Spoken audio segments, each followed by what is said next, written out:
Hey Chris, how you doing? Hey, good. How are you? I'm good. I'm a little tired. I slept pretty deeply, and Oh, then my alarm didn't go off, so I didn't have my 30 minutes of extra preparation to get ready for all this. But here I am. Eventually, I made it work. yeah. Thanks for willing to do this. Yeah, no problem. It's something to do during the day. I don't usually have a whole lot going on, hmm fun as it may seem. So yeah, thanks for having me. I could just jump around then with your career so far. It's not only focused on Final Fantasy. Sure. Yeah, I'm as long as it's not asking like I don't know. What is your opinion of the situation? And I don't know what the situation is. We should be No. Yeah. good. So I know, Yeah. in terms of acting, it started with a Christmas Carol play. Mhm. Yeah. Way back when I was like 6 years old. At the time, I was into A Christmas Carol because I think it was Robert Zemeckis. He made it, and it was the CGI one. Um, that had just come out, and we had seen that, and I was like, "Whoa, that's really cool!" And at the time, I was really into trains. If you named a train, I could tell you, oh yeah, that's an 040, or oh that's an 0440, or something like that. And I could just tell you anything. That started when I was like 3 years old. But the movie came out, and by us, Amtrak was doing this partnership with the movie, and they were doing this tour train, and it was full of memorabilia that they made, kind of replicate stuff from the movie. And we went, and I used to have really, really bad sensory issues. And so I went there with my giant earmuffs on my head to kind of block out the noise of the trains and all the compressors and all that stuff. And we just went through there, and it was like, wow, this is really cool. And then my mom remembered that. And by us, there was this local theater, and they were doing a production of Christmas Carol. And so I went, I auditioned for Tiny Tim. We would sing a song, and we were guaranteed a part. And I went up there, and I told the casting lady, um, I'm going to sing Thank You for the Music by ABBA, but I'm only going to sing one word. And I eventually sang a verse after some finagling. But I got the role of Tiny Tim. And it kind of just went on from there. I did small commercials and stuff, and then I eventually got my TV roles, and then Tyson's Run, and then Final Fantasy, Mhm. which brings us to this interview. Well, in terms of on camera, was Sons of the Brotherhood your first Yeah, thing? that was. I think that was like one of the very first things that I ever did. That was. I'm trying to remember. Must have been like 10 or 11 years ago, something like that. I mean, that was like way, way, way back. I remember a few years ago, I went back and like tried to find the episode I was in. It was just so strange seeing that. There was this like fireworks skit that they did. I think it was unrelated. I'm not entirely sure. There was like this dude selling really unsafe fireworks, and that cracked me up. Just kind of going back and seeing, oh yeah, they were doing other stuff, and there was little old me doing my karate chop. So I'm saying I was cutting off someone's head. That was my real character. And some kid at a tea party. But yeah, that was a really long time ago. Well, you can actually still. I watched it the other day. Alfred Thinks We're Aliens. Ah, yes, yes, yes, yes. That was seminal in terms of like, oh, look at this kid, see what he can do. Um, I remember, I think her name was Kat Steffens. That was also so long ago, but that was a very fun shoot. Um, yeah, it was just a really cute short film, and I believe it. Okay, I'm thinking of another one, but it won some awards. It was just a really cute movie, and little me didn't have much experience back then, but I didn't know how to say th sounds properly, hmm and so there's this one scene I'm pointing up at a bunch of stars on my ceiling. We had little glow in the dark stars, and I go Earth, planet Earth, Yeah. not Earth, Earth. And so, yeah, just a cute little milestone for me. And do you remember the job that got you into SAG? That was also a long time ago. I'm trying to think. Um, Would it have been Revolution? it was either that or American Horror Story. I think it was one of those two. But around that time, it was okay. We need to start doing SAG because if you want to be an actor, most of the things are under that union. Bless their heart. But yeah, it became more of a requirement than anything. So around that time, we started really kind of getting serious. We were doing trips to come to Los Angeles. So for like months at a time, me and my mom and my brother would come down here. We'd rent an apartment and we would stay during like pilot season, for example. And so I had a couple agents around then. I still do. But yeah, around that time, it was definitely that kind of that growth period of how we're going to make this more of a serious thing. I think Cooper started getting into that as well. He's my little brother. Yeah. Around that time. But yeah, that was sort of kind of just how things fell into place. Do you remember much of your experience on Revolution then? I remember that it was a pretty crazy shoot because that was in North Carolina around the time of Hurricane Sandy. Oh, And so there was this one scene I remember where I had to climb up in a tree. And it was this humongous, horrifying tree. I'm talking like poltergeist level. You see that thing, it's like, sheesh. And with the assistance of a ladder, I had to climb into the tree. And I'm talking, I had like hand warmers. They were putting gloves on me between shots. And it was like, are you okay up there? Yeah, I'm doing fine. But it was blisteringly cold, just that whole shoot. And I remember we stayed in a hotel and you could see it raining and stuff. And it was like, yeah, there's a hurricane out there somewhere. I think it was around Halloween. And so the USS North Carolina, a huge battleship that's out there, they were doing this Halloween event. And I believe me and my mom went over there and it was like an Easter egg hunt on the ship, something like that. Or I think they had like little booths. But we went and checked that out. And it was just a really cool trip. And then, of course, Revolution comes out and there's little me. I think, wasn't that canceled? yeah. Did it get a proper conclusion? I don't think it did. Oh, man. I hate when that happens to shows. Yeah. Didn't that happen like Last Man on Earth as well? Just like, Oh, yeah. it's like, damn, like what could have been? Because it was an interesting premise, like really interesting. Yeah, man, I wish that would happen. Wish it worked out better. It is what it is. And this is probably obvious too, but considering how many projects you've been a part of have been more serious, do you have a preference for working on drama? I wouldn't say it's a preference. It's kind of just worked out that way, weirdly. I went straight from like Bombot. I can't remember, but like from like kind of the Alpha Things for Aliens era straight to Revolution, American Horror Story, The Walking Dead. You're surrounded by guts and gore and blood and people dying and stuff, and it's just like sheesh. But it kind of just worked out that way, and I nowadays I want to try out a drama, but like as a more like a starring kind of role. Tyson Run was, but I just kind of want to do like, I don't know, something in the vein of The Walking Dead, but where I'm like higher up in the food chain, where I'm not little Sam Anderson who gets eaten, who everybody doesn't like very much. I don't know. I always want to try new things, and I think that would be a very interesting endeavor to try and do. Yeah. Oh yeah, he's playing the guy. He has the gun. Something like that would be very interesting for me. What do you think again, this is probably obvious, but what do you think the darkest headspace you've had to go for a role is so far? I'm torn between The Walking Dead and American Horror Story. Yeah. And that's just roles that I've been in too, because the book stuff you have to audition, and I've seen a lot of intense roles that unfortunately I haven't gotten. But like for some of those, you read it and it's like, all right, see how I can do this. But as far as roles that I've been in,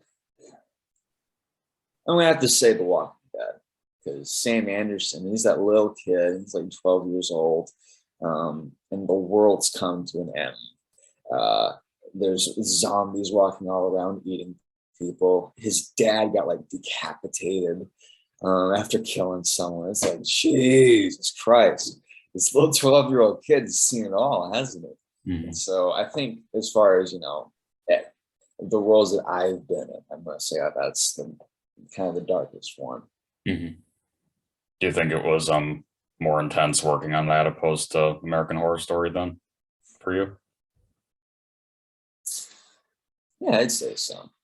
Because with American Horror Story, and by the way, if anybody watching this, these are horrible major spoilers for everything. I'm sorry. But for the most part, in American Horror Story, my character was confined to the back of the bus. Right. Of course, he had like a head shown to him, like, yeah, look what I just killed, murdered. But for the most part, it was kidnapped by a clown. He's in the back of a bus, locked in a cage. And then he gets out. But I think with The Walking Dead, there was just a lot more dynamics, I guess is a word to say for it. He was in his house, kind of holed up, kind of dealing with family strife or whatever. Seeing his mom, like, oh, this cool brick guy, he's badass. I'm gonna give him a stamp. Funny story about that. You remember that scene where, like, I give Rick the stamp on the hand? Yeah. With the Alexandria. We did that a few times, and I was just mashing it into his hand, because the direction was, all right, make sure it's nice and firm. And he was like, buddy, and it was just this kind of like jovial moment. It's like, oh shit, sorry. So I kind of toned it back a little, but that was a fun little moment. There are just so many things like that filming The Walking Dead. But yeah, as far as like, there's stuff going on with this character, I'd say The Walking Dead definitely had more to do with that, in terms of like, yeah, he's out there. There's something bad going on. Yeah. That's sort of vibe. So touching on what you said before that, I don't know if you can safely talk about it, but some of the other like darker movies or TV series you've auditioned for. I was almost in Stranger Things. Oh. I wish that would have worked out. And could you just imagine? Like, a while back, I went to, they did this like walk through exhibit thing at some place called the Americana. I went there with a couple friends of mine, and it was like, whoa, this is pretty neat. It's like, whoa, I could have been in Stranger Things. When I was little, I was pretty up in the running for Looper. They had that Poltergeist remake a few years ago. I talked to the director on that. I was really, really, really, really close. But yeah, when you try to make acting a career choice, you have to just work with it. There is so much trial and error. You have to do acting workshops to make sure that you're not trash. And not saying I've like down on people. I mean, like, personally, I've had points where I've been very, very trash. And it's like embarrassing. But it's always just kind of evolution that you have to go through. Because as you grow older, of course, they expose you to different roles. Like now, I'm 18 years old, and I'm seeing different kinds of roles where it's like, man, I never did that when I was little. But those darker adult themes really come through. Of course, I'm saying that when I was on The Walking Dead, but yeah, just as you grow older, and I've seen a lot of very, very interesting, like, deep roles that just kind of like tug at my heartstrings. It's like, God, I really, really want this.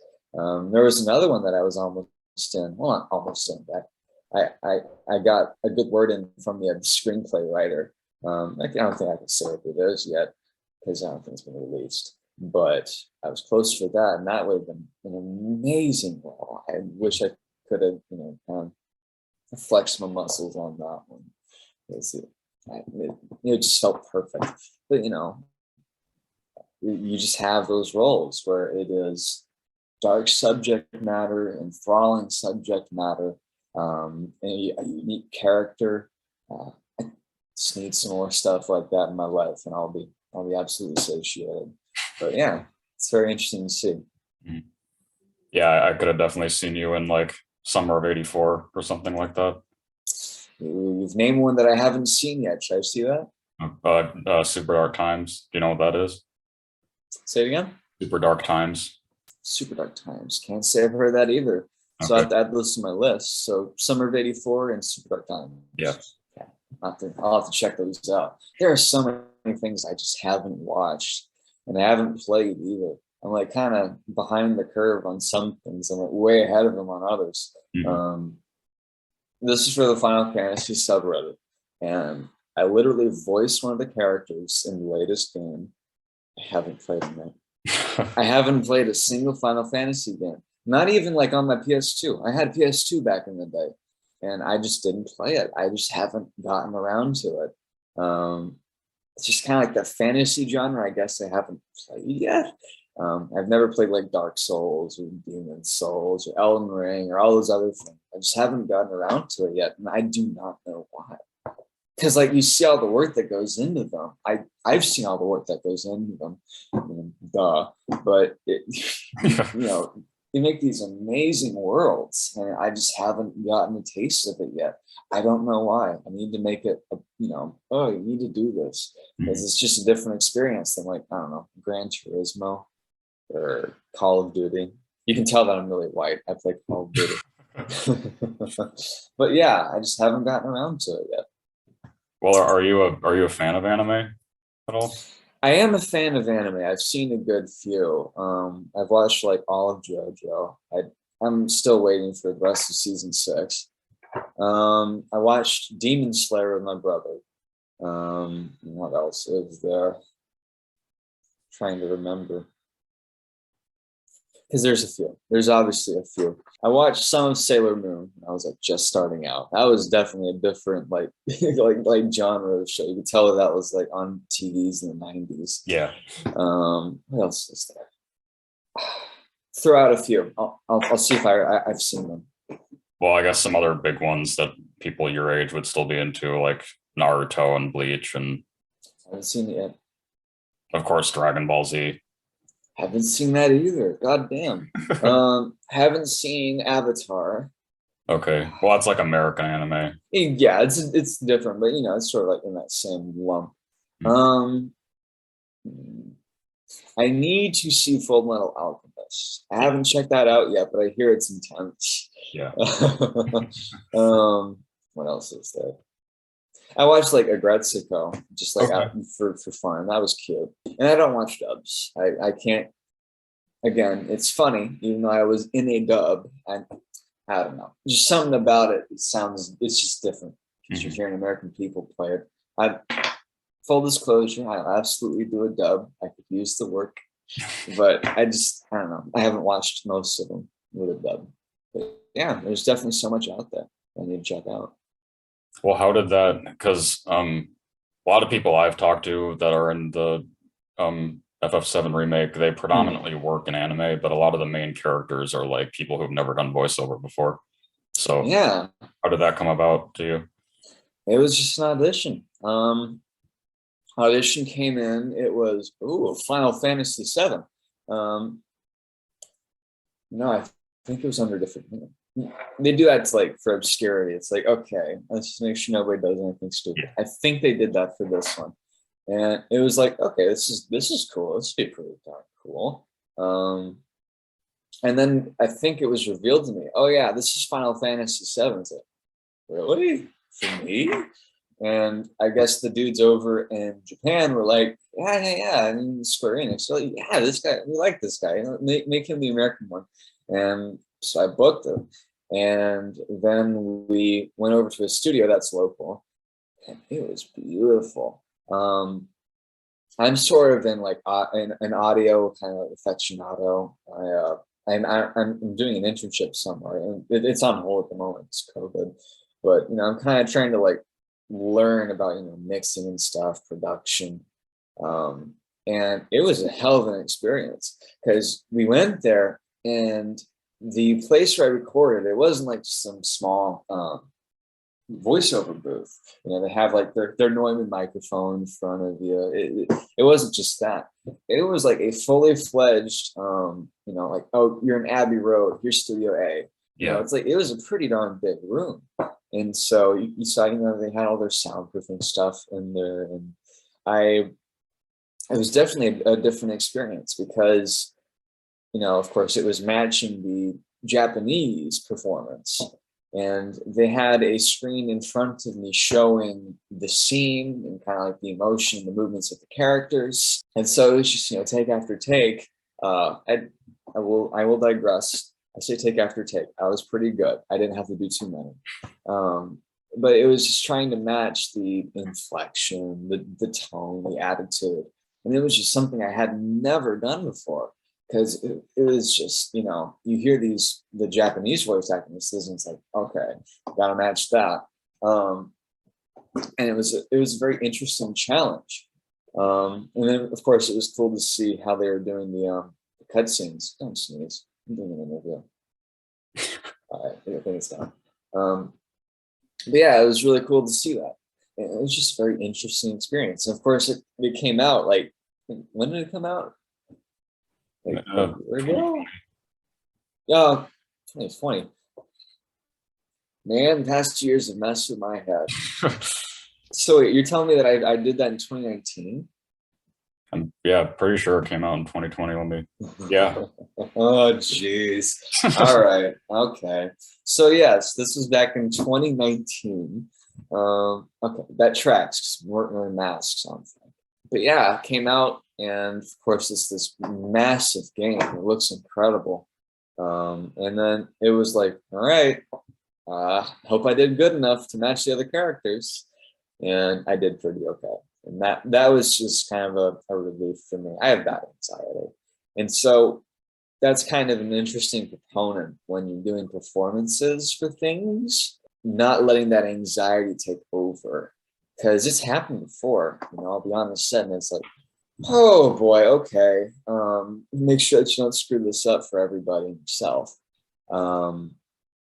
But yeah, I will admit I was a little anxious to see how I did, you know, compared to everybody else's chops. And I did good. I was pleasantly surprised to see how it all, you know, came together for my character.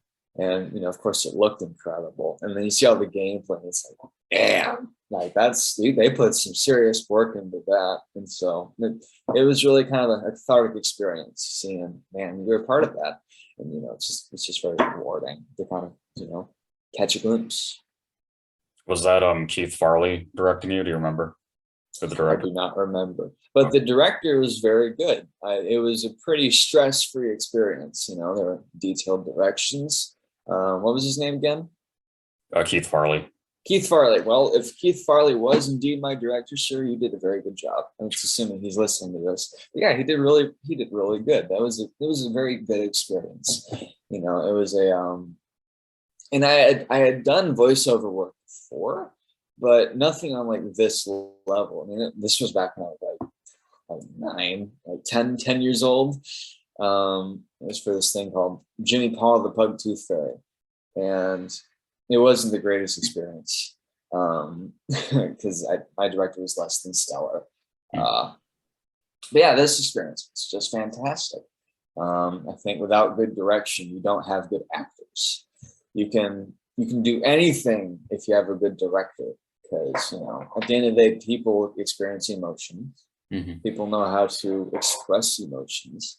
So I don't know. I've heard stories about that. You know, you'll have maybe a bad actor, but, you know, with a good director, it's like, oh, something clicked.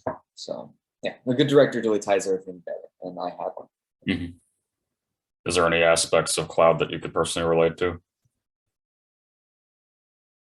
He's a real go-getter. I don't know. I'll say that. I can't wield a sword. I don't have the necessary arm strength. I've seen what he carries around.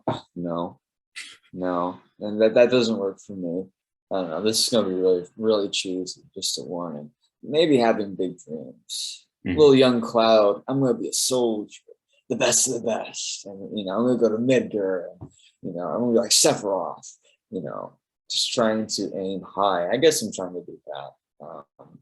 Right now I'm doing college. I'm trying to get a degree so I can have a good job someplace, somewhere on if things don't work out, for example, or just kind of like supplement income. I'm trying to learn guitar. I want to do interesting things. And I guess that is one way I can relate, because he wants to do interesting things. I want to do interesting things. I'm relatively young. He was relatively young. Mhm. So I guess in that way, yeah, there are some personal relations that I have with the character. Mhm. And do you have a more aspiration to pursue voiceover now after I that? love doing voiceover. It's very interesting. A few years ago, not maybe 4, I used to have horrible enunciation, just naturally, which of course is a huge no-no when you're an actor, when you're trying to, talk to like a lapel mic or, a very sensitive microphone in front of you. You have to be articulate. And for the longest time, there's the sneeze again. For the longest time, I wasn't. I kind of slurred everything together. I had this book of tongue twisters that I got when I was like 10 years old, 9 years old, 8 years old, something like that, doing acting lessons back in Texas. But, I had to like whip that out. I'm like, okay, Peter had to pick the pickle, blah, blah, blah, blah, blah. And so going from that to, it's a AAA game. I Yeah. mean, we're not kidding ourselves here. So going from there to a AAA game, that was pretty interesting. It kind of filled me with like, okay, you can do this. And so I have done plenty of voiceover auditions, and most of them haven't sticked because they're always looking for something very, very specific. And I don't have the most typical voice. It's kind of strange. But yeah, I'm definitely still trying to get that next big thing. What would really turn the tables is a Pixar movie, Yeah. just in some respect. And I've auditioned for one of those before. I think I auditioned for Luca. Who is that one guy with the Vespa, the real butthole? Who was he? I think I auditioned for him, and I probably didn't do a good enough job of my Italian accent for that. Not experienced enough at having an Italian accent, but stuff like that. Just really aiming high, I think, would be really rewarding for me, because when you do that kind of work, and this isn't to say that you don't get this with smaller projects as well, but when you're up on a higher echelon of, okay, this is Pixar, people are gonna be watching this in like, I don't know, 50 years. It's like, whoa, all right, let's see if this works out. And I would really love to experience that at some point. I just like doing things. I want to be booked for stuff. And, it's always just that I want to work. Yeah. I love working. Do you think if you started to be an anime dubs that you'd like dubs? I think I would love dubs. I would challenge myself to do good ones. Mhm. I've seen some stuff in my time. But yeah, I would try my best to kind of bring a naturalistic angle to it. Mhm. The goal would be to stand listening to myself. Okay. I achieved that with Final Fantasy. I did a good enough job where it's like, okay, that was good. You did a good enough job. Pat yourself. You're not a horrible cringe board major. I think that is my goal, because I have really bad, like, not performance anxiety, playback anxiety, I guess. I'm way too self-critical, and I need to work on that. Because at the end of the day, I'm human. I'm not God. I'm not like a perfect being. But I need to try and like quell that within me, and just kind of keep, trudging forward and see what I can do. Yeah, that would be a goal. I would love to do just more unique work, just something neat, something artsy. I'd like to do something artsy. Yeah. The next Cowboy Bebop. Oh yeah, I've seen that. I've totally glossed over that. I've seen that. Well, Still haven't finished it, but I need to see that. is that a case where you still watch that sub though? Yeah. Subs all the way. Because who's the one voice actor? He played Grandpa. He played old shoot, what's his name? It's been a while since I've seen the first like few seasons of JoJo. But he was a prolific voice actor. He played Jet. He was in JoJo, and he played I can't remember, Joseph. Oh, yeah. Old Joseph Joestar, and he was in that. It's like, man, what a unique voice. Yeah, that was really cool. Mm-hmm. So this was a going back. Was it pretty involved to get the role in Left Behind? That was forever ago. I think that was just another standard audition, callback, pray. I don't pray, but cross fingers. Hopefully you book it, and I booked it, and oh, it's so funny. Okay, Dead Mouse. Yes, you know Dead Mouse. Yeah. I don't think I've ever shared this. There is this clip floating around of him watching Left Behind, and my character comes up and he tells me, I think I'm saying, oh, it's a new baseball glove that I've always wanted. He's just like watching it with friends, and my character comes on and he says, shut the F up to the little kid, the little Rainy Steele. And oh my God. Because it's what's even funnier is that at the time, little 12-year-old me only listened to like Dead Mouse and like EDM and like I think I had a Mozart kick where the only thing I listened to was like his Requiem. I bought that on iTunes, just the whole album. Only listened to one song, the Lacrimosa. And I think I listened to Living Tombstone, but at that time it was absolutely like Dead Mouse all the way. You know, my dad listened to him in the car, and so it's so funny. Like 5, 6 years, like 7 years later, to see that clip of him telling my character to shut up, and I don't know, it was just amazing. I don't know, maybe we'll collaborate with him someday on the grounds of he told my character to shut the hell up when I was like 12, and it's just so funny. I love it so much.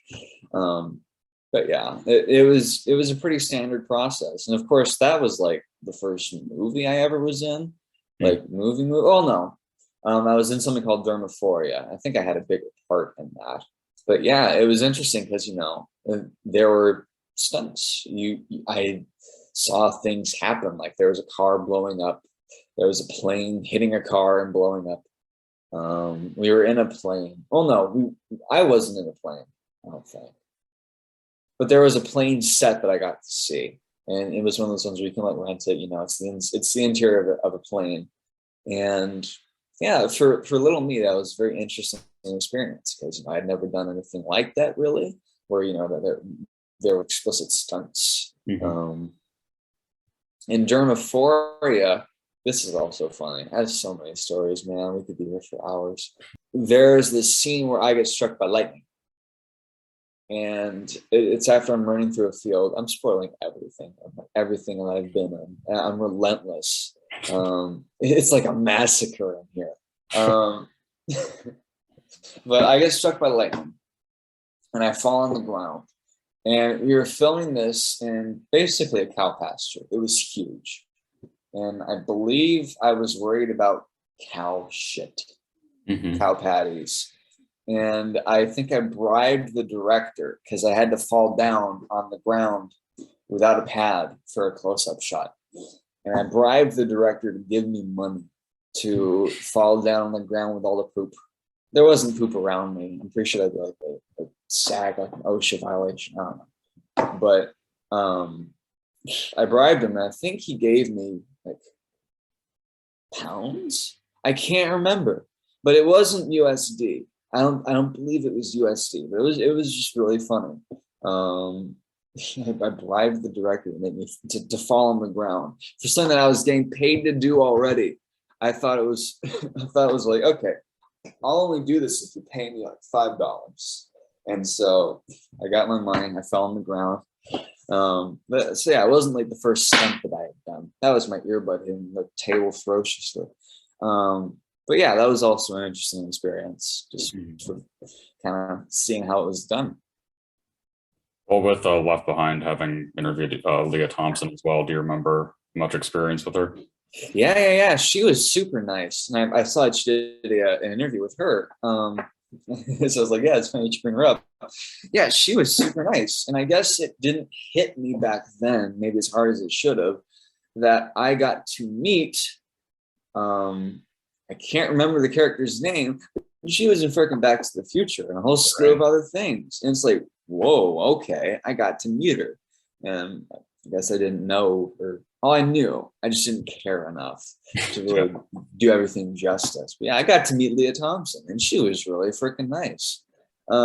Regrettably, I never got to meet Nicolas Cage. Oh, I think they had filmed all of his scenes before I came into the picture, pun intended. That was really good. But yeah, unfortunately, I never got to meet Nicolas Cage, and of course, he's in his new phase of his career. He's doing the weight of massive talent, all these crazy things. And I wish I could have met him, because by all accounts, he's a very interesting character. And I think that would have been really, like a core memory for me. Oh yeah, I met Nicolas Cage. Now look where he is, look where he's been. mhm. But I met Leah Thompson, and she was incredibly nice. And yeah, that was a nice standout experience from that shoot. Well, what's the most starstruck you've ever been, do you think?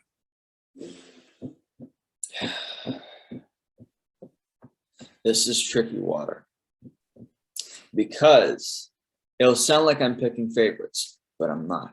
The most starstruck I have ever been. Oh boy.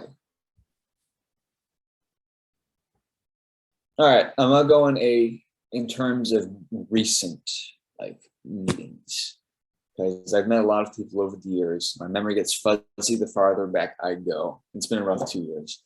Recently, I went out to New York. There's this incredible organization called I said cult. They're not a cult. It's the beginning of their name. There's this organization called Culture City, and they do really incredible things, from neurodivergence advocacy, for sensory advocacy. They work with companies and venues to build sensory rooms. They held an event called Culture Hero in New York City recently, and they were so kind to have me be the MC for the night. And it was in this beautiful venue called the Tao, and it was in the middle of New York City. I love New York City. It was a cathartic, like surreal experience already. Like it's in my head. It's like a core memory. But we got there, and have you watched Breaking Bad, Better Call Saul? Yeah. Gil Bedecker. Hmm. Mr. David Costabile was there with other people from the Billions cast, Kelly O'Coin. Anyways, I I was up on the stage, or like going past him. I was like, is that seriously what I think that is? Because I've been watching Better Call Saul. I just finished season 5 yesterday, and I'm a huge fan of Breaking Bad. So it was like, whoa, whoa, whoa, whoa, whoa, whoa, whoa, whoa. And so, these are all just regular people. But I guess David Costabile is a member of Culture City. He's a very important figure of the organization, and I guess he's been a huge advocate over the years. And I believe he has a child who's neurodivergent. So of course it's just really cool seeing him there. And Kelly Alcoin, I believe I'm saying his name correctly. I met him there. He was super nice. He went up and talked after me on the stage. This is getting like higher and higher. But yeah, he was there, and we had pet talks for each other. Like, yeah, you'll do great, man. And he was super, super nice. And I mentioned that I saw David there, and he was like, "Oh, you want to go meet him?" I was like, yeah, I'd love to. And so we met him. Dude's so freaking nice. God, you have no idea how nice Mr. Costabile is. And so I met him, and I think I was trying to hold back being too starstruck, because I have seen that man in like the best TV show of all time. Hmm. No biggie. And so as far as being starstruck goes, I try and avoid it, because these are just fellow talented people. Okay, I say fellow like I'm tooting my own horn. Like I can't get too far down in that hole, but talented people, they're just people.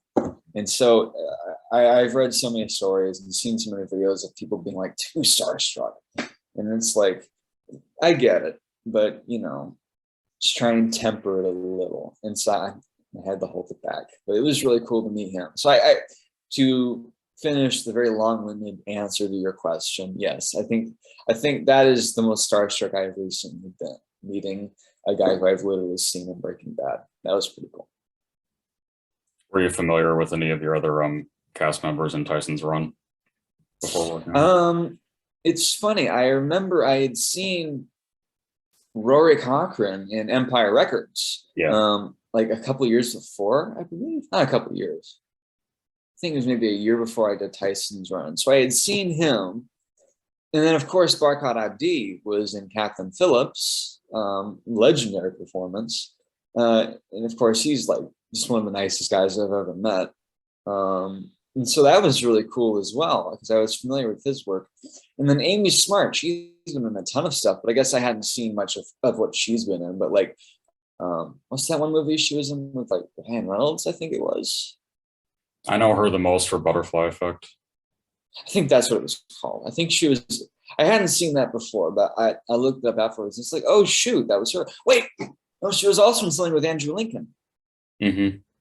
Was that Butterfly Effect? No, that was with Ashton Kutcher. Oh, okay. Yeah, but that was cool too. Seeing like, oh shoot, Andrew, she worked with him, and Andrew's incredibly nice as well. Like the first post on my Instagram ever was him taking my phone, and I was telling him, my brother doesn't believe that I'm working with you, and so he was like, hey, can I borrow your phone for a minute? And he took it. He recorded this video. Hey, Cooper. He didn't cough. But he just was telling him like, hey, yeah, I'm working with your brother. He's super great. I would love to meet you and show you that, yes, I am working with him. And then he finished off by eating the cookie because it was Sam's whole thing. And he was super, super nice. But yeah, I was slightly familiar with everybody on Tyson's Run. And like I said, Barkhad Abdi, there was a particularly slow day on set. That always happens on any set. We were waiting around for a while, and me and Barkhad, we drove to a couple Starbucks locations to try and get some coffee for everybody. And one of them was closed. And it was just like, oh, what can you do? And then during filming Tyson's Run, he got married. And so that was really cool as well. We had such a good time filming. I love filming everything that I've been on, honestly, because it's just you meet these people. They have a passion for what they're doing. And of course, with that, I was little for most of the things that I've been in. I didn't know how to keep my quirks mostly contained to the point of not annoying people. I don't think I annoyed people, but you get what I'm saying. Yeah. So like, for example, on The Walking Dead, I had a burgeoning camera collection. I'm still kind of into cameras, but I had vintage cameras, and every time I would go out to film and on The Walking Dead, I would bring a different camera. And so for a while it was Polaroids. And around that time, there's this thing called the Impossible Project, and they were kind of making film again for the cameras because Polaroid didn't make it anymore. And now, of course, Impossible Project just like became Polaroid, which is like some incredible underdog story. That'd be fun to like make commercials for them. I don't know. But I would bring a camera to the set of The Walking Dead. And so somewhere back in Houston, because that's where we lived during the time, and then we moved out and we have a storage unit there. But somewhere in Houston, there's a photo book of me with, like Melissa McBride. We were all buddy on set. She's fantastic. Everybody's fantastic. But there's just these pictures of me doing like a little Polaroid selfie with like Melissa McBride, and they hadn't quite nailed the formula yet, so it didn't always turn out very good. But yeah, just stories like that. I can't get this thing to say anywhere. Yeah. Mhm. Yeah. So I know, well, most recently, looks like you get to be in a Lifetime movie with Rob Lowe. The Bad Seed Returns. I don't think so. I'm not entirely sure. I know that Cooper was in a Lifetime movie. Let's see. That might be on a fraudulent website. I'm not entirely sure. It's on Um, IMDb.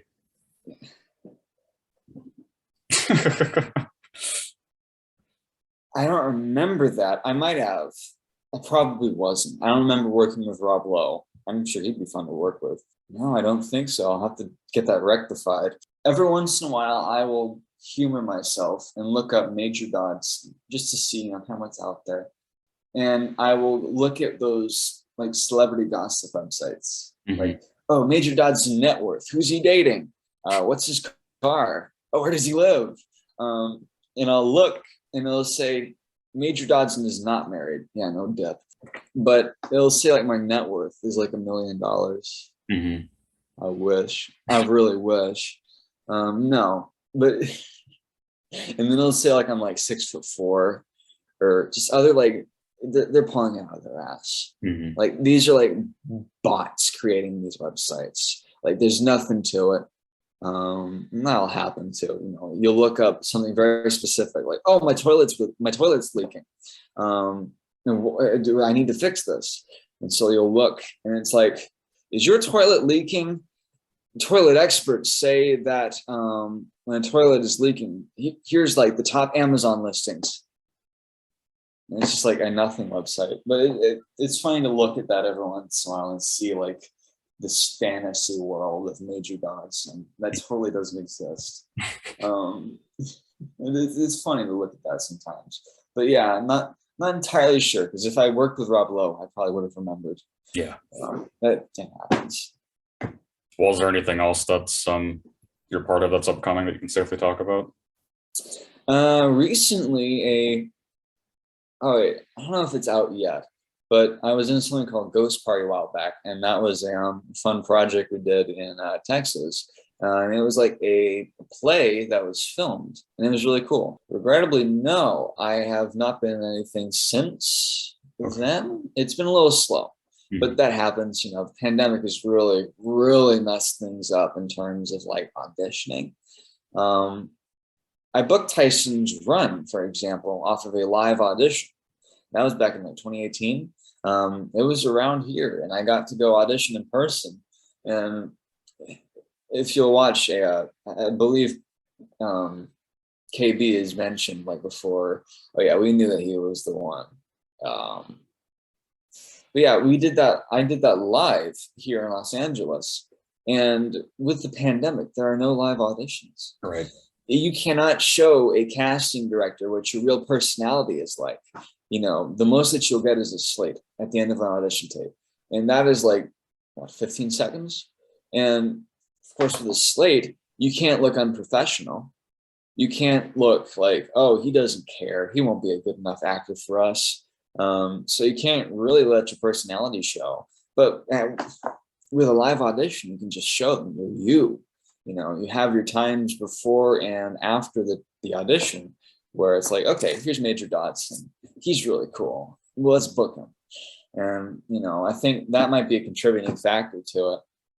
So I'm hoping as things are dying down now, that they'll start opening back up again, because they can keep their masks on. Right. Just get some KN95s. I'll wear mine in the casting room. I'll take it off when we get in there. As long as I'm not wearing an N95 on my face that like scrunches the hell out of it, like destroys my nose, I'll be all right. Open the window. I don't know. I hope people will start figuring out a way, because I dearly miss it. I dearly, dearly miss getting to show people like really, who I am, because I like working on sets, and I hope people like working on sets with me. And when you do it live, you can really show people, I'm easy to work with. I'll do what you tell me. Mm-hmm. Well, I think you might be the youngest person I've asked this, but my final question is always asking, what do you want your legacy to be? Oh boy. Oh boy. Oh boy. Okay. I I'm trying to branch out. I'm trying to make music. I'm trying to potentially do art again. My goal is to not be a horrible asshole who did horrible things, which that should be pretty easy to avoid. Just don't be a horrible asshole who does horrible things. I don't know. I just want to do interesting stuff and be a positive mark on the earth before I am dead and cremated. There's a lot to figure out. I need to get my degree. I need to get a car. I have a car. I need to get a license to start driving around. I have musical friends. I did a jam session a little while ago. I had some pretty cool ideas, and we worked together, and it was really, really fun. I want to do production work. I want to mixing. I want to work in the hi-fi industry. There's just so much that I want to do. And like I said, I am the youngest person who've asked this. I honestly don't really have all the details planned out yet. I don't have the deets. I don't have the deets. I don't know. I just want to be positive. I want to be interesting. I want to break new ground in some way. In some way that's positive. I want to just, I don't know, leave a good impression on people. I want people to like me. I mean, at the end of the day, that's what everybody wants, right? You want people to like you. So I'm trying my best, crossing fingers, seeing that works out for me. And if it does, I will be happy while I exist. And that is the goal. That is what I want. So if that happens, I'm A-okay. Okay. Well, I can say that you are way more put together than even like 50-something-year-old people I've interviewed. So this is a well, I'm happy you think that. That's also the goal. I don't want to be a horrible, brash human being. Yeah. So that's good to hear. Yeah, thanks. I'm glad that we got to do this. Yeah. You've been a fantastic interviewer. Thanks for having me. This has been a very good time. Thank you so much. Yeah. And hey, Final Fantasy subreddit, I know that you exist. Good stuff. All right. Thank you so much for having me.